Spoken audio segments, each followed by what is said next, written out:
What's up, everybody? Welcome back. I'm Abe, and this is Stellaris. And we're just going to go through, I don't know, some of the things that I do and I think about when I start the game. So I'm just going to read through the little story basis for my nation or my people here. We are a molluscoid people, and we look kind of ridiculous, but friendly, which is what we're going for. It looks like we have primarily female rulers, or at least this one is, and we're a monarchy. So, in the eons since the first primitive Hejam communities took shape in the archipelagos and lagoons of Hejor, our civilization has spread and prospered. The early chaotic periods of our history saw many nation states vying with each other for power until we were at last united under the strongest of these. Only when guided by a single vision could we reach our full potential, and an era of stability and scientific progress followed. Now, after the discovery of the hyperlane network, the finest minds of the High Kingdom of Hejor have finished development of the first hyperdrives. The stars themselves are finally within our grasp. Alright, so because we are a molluscoid people, I chose, ocean planets. I tried to stay true to the theme. My little emblem looks like water and waves, and this round thing is sort of reminiscent of my round head. So, I'll hit begin. Thankfully, it doesn't start the game on you right away.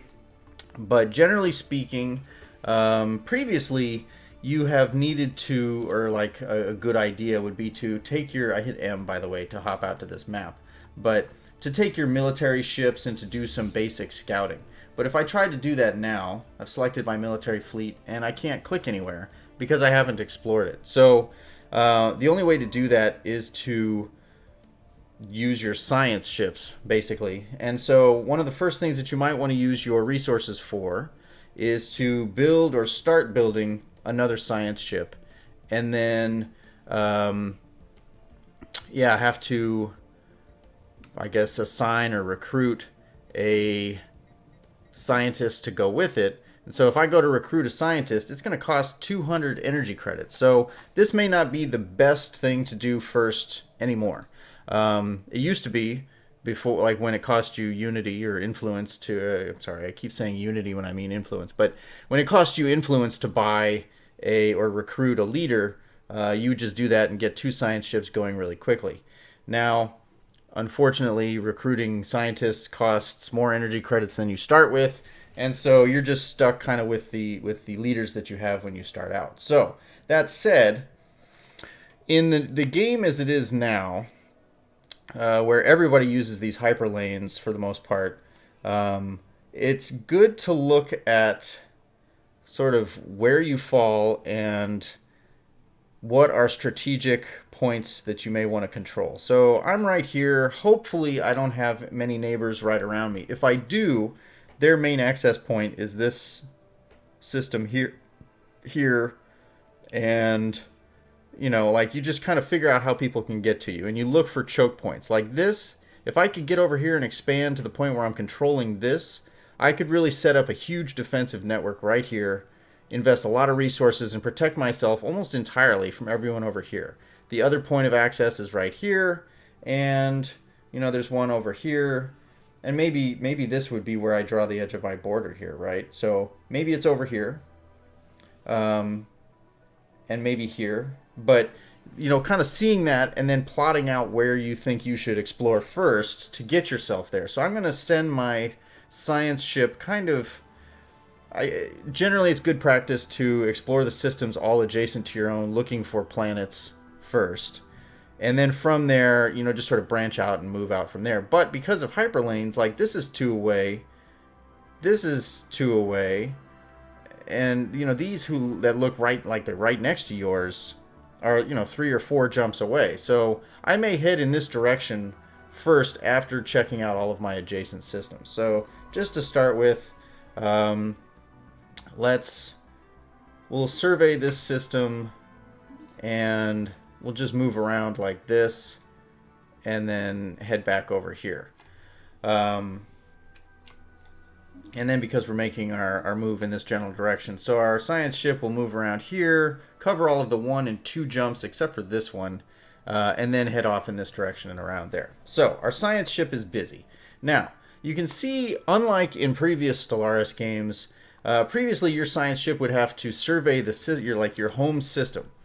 Thankfully, Paradox has agreed that if you're willing and able to fly and explore the star systems around you, you probably have already explored and surveyed the system that you're in, which is good. So now our science ship can go be useful elsewhere, and we've capitalized on half of the resources that are in our home system, and the other half we haven't. So I can then get my construction ship going pretty quickly and easily on building, building out what's in the system right now. So I'm going to emphasize, and this is a general rule, especially very early in the game, but I'm going to emphasize my industry. And what is industry? So minerals and energy credits specifically. For me, this is how I go about it. I am not an expert at this game. I've never played on a difficulty greater than normal.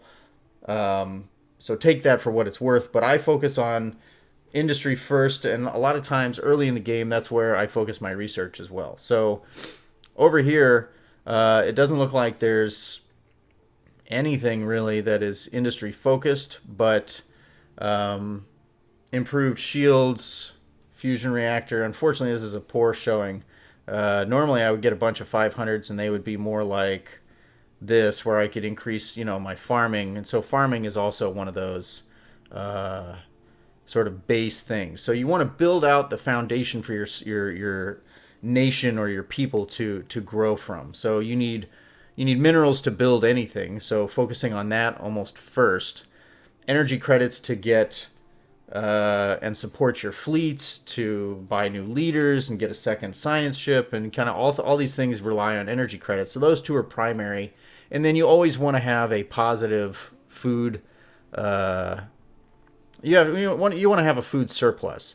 The more of a surplus you have, the more it will help you, and it will allow your people to grow faster. So for this one, I'm just going to, I think I will probably focus on farming and food. This one, an engineering facility, no. I guess I'll focus on this because it helps my minerals. And then back here, I'll just get my ships a better power system. And so now my research is taken care of. Again, we still haven't even started the clock on our game, basically. I'm going to take my construction ship. I'm going to have them come up here and build one mining station on the minerals. Each mining station, or each station, basically, that you build, whether it's a mining station or a research station, will cost you 1 energy credit per month. So as you build these things, you should keep your eye on what your amount, what your surplus is, or what your rate of gain is, and then acknowledge that you're going to need to increase your power generation sort of equal to your expansion.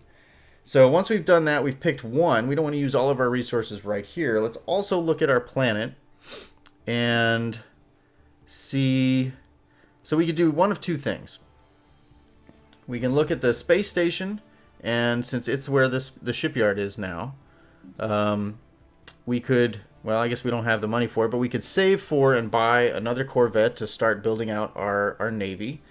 Generally speaking, you want to try to have your naval strength maxed out, basically, to using all of the naval capacity you have available to you. So if you're attacked, you at very least have the strongest Navy that you can muster, and you're not going through recruitment right when you start your war, because that's really not the best way to do things logistically. So, looking at your planet, everybody is fully employed. That means they've got, they've got buildings on the tiles that they're on. If we start the game now, one of these tiles, I would guess this one, because it usually defaults to grow a population on the highest resource tile available. One of these will start growing, and it'll take a year or two or more, probably significantly more, to grow that to the point where they're going to be an actual pop or an actual member of your population who can then harvest those resources or work at one of these buildings. So I don't need to build any buildings here yet, but I will need to in the future. At the station, we could build a defensive platform, but again, we don't have the minerals for that. So at the moment, I think I'm pretty much squared away, and that these are all of the things that I'm thinking about when I'm just starting the game, and I haven't even started the clock yet. So I'll start the clock in the next video, and I'll move my, probably what will end up happening is my construction ship will, come on down and build a power station here, or a mineral, a mining station above, and get the power, the energy credits. I'll build a research facility here, and then as this happens, my science ship, it might also be worth, instead of surveying all of these systems one by one, if you just jump into them with your science ship one at a time and see which of these has planets, and then survey that system first. That's another way to do it. I'm just going to let mine survey, because traveling along these hyperlanes takes a long time. Making a jumping from one system to the next takes like 30 days. So you're by no means going to be jumping around quickly, which is unfortunate. So anyway, that's like the pre-game start. As you queue everything up and get everything going, you can see out here from the map view what resources are in each system. But anyway, this is how we've started. This is what we've got set up in front of us. Our military is just going to hang out there for a while until we find, I don't know, pirates or whatever. We, at some point, will want to give them a general or an admiral to give them bonuses and things. But again, I can't afford any leaders, so that's neither here nor there. So that's it for this one. Like I said, the next video, let's go through like the first 10 years, and we'll see all of the things that crop up. We'll have completed some researches and been given additional choices on what we want to progress with, and we can go from there. So thank you for watching, and I will catch you in the next video.